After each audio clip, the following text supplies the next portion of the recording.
guys, welcome back to the Head Falconer. Today we're talking about leashes, but more importantly, the falconer's knot.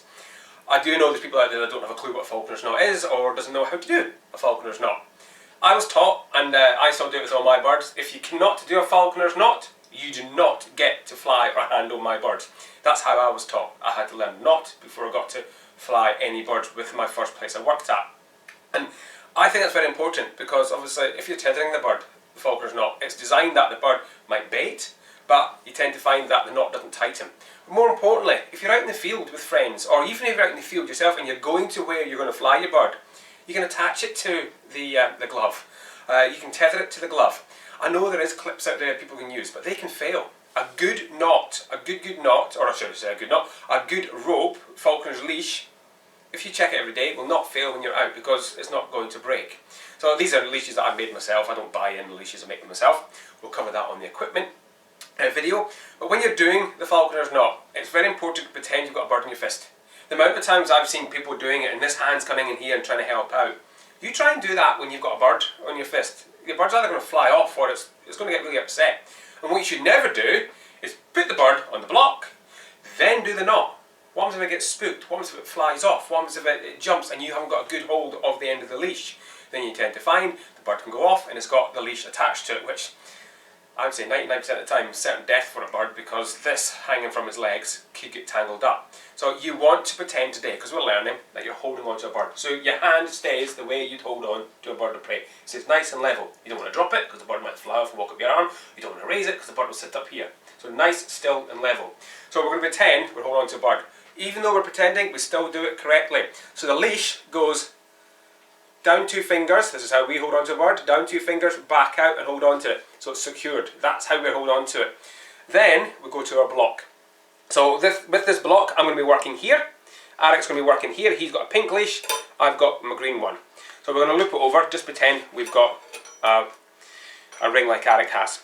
So we've got this piece here, which is where the bird is attached to, or where I'm holding on to it. Then we have this bit, which is called, or I was always told it's like the tail of the leash.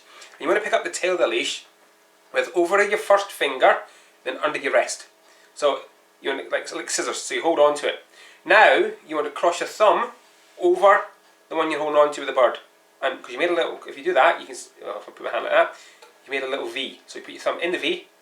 And because you've done that, you're now going to say what a good boy you are by putting your thumb up. So stick your thumb up. So we're still holding on, so you stick your thumb up. Now this is where the complicated bit comes in.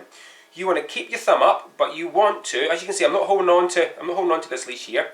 It's just in between my thumb and fingers.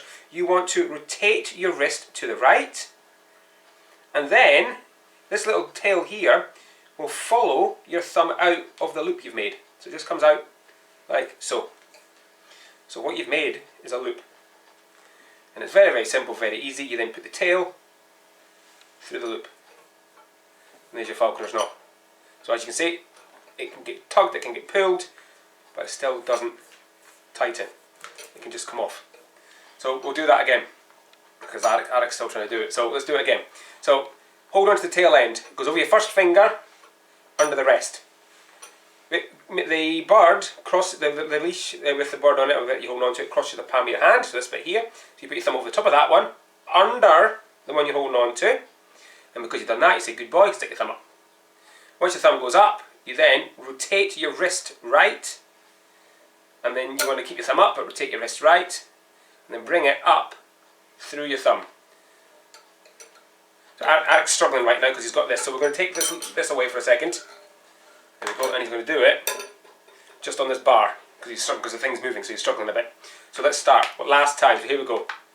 So go over your bar. Now you want to pick up your tail end with your fingers. Perfect. Now thumb goes over the top of the first bit, under your second leash. There we go.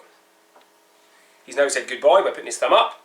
Now rotate your wrist right by keeping your thumb up. So bring your fingers round right, bring them round. That's it, there you go, keep your thumb up. Now you want to follow with that tail end, follow your thumb out. There you go, follow it out. So he's bringing it out.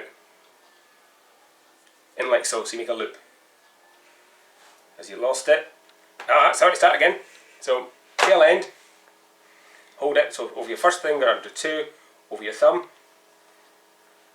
Now say good boy. Bring your fingers round, rotate your fingers round, and you want to go up and over your thumb. That's it, there you go, pull it out there. It keeps getting smaller. I've been doing this now, well, 24 years, so it's sometimes I forget how hard it can actually be. So again, thumb up, good boy. Thumb up, good boy, and wrist, and rotate it round. That's it, now bring it out. And he's got it this time.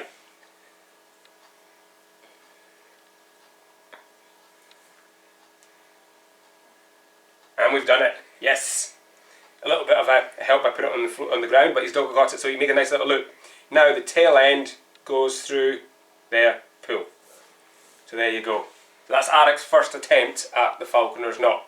So a bit loose, as you may see. A little bit loose. It's not as tight, or as this sounds bad, but it's not as tight and neat as mine. Arek's first attempt. It's still, to be honest, the bird isn't going to go anywhere. It's still a proper falconer's knot.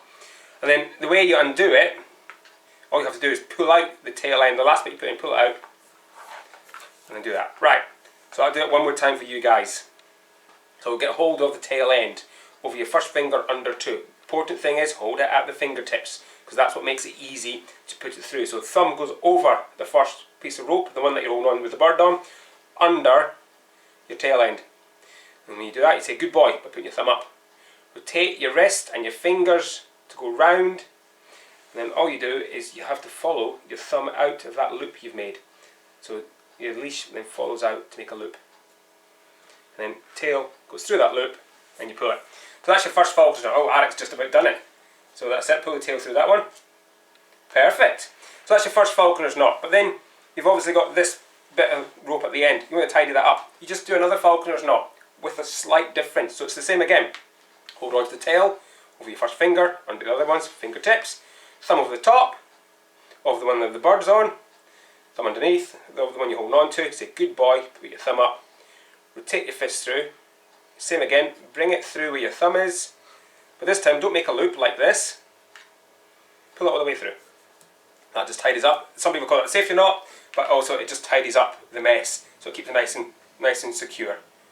So Arek's just going to do that's it. So up over the top, follow your thumb out. And then you've done your second falconer's knot. Right, so when Arek's actually doing that, oh, he's actually saying that, he's just actually physically done it. So as you can see, 2 knots, 2 falconer's knots. So hopefully you can see it's not difficult. Arek, my son, first time ever doing it. He's been flying birds on and off with my help, but he's getting to the stage now, he's 10 years old. He's learning to do it all himself, so learn to pick a bird up, put a bird down, feed and fly and so on. So this is where the falconer's knot, I've been a bit relaxed with him. I've been doing the picking up, I've been doing the weighing, I've been tying onto the glove, getting the bird ready, then he does all the flying. So he's 10 years old now, he's been around the birds ever since he was born, so he's old enough, he knows it all. He knows, well, he can train birds, so he helps to fly falcons as well. So this is the next stage now, he can do it all by himself. So hopefully you can learn the falconer's knot. You can always rewind the video and go through it again.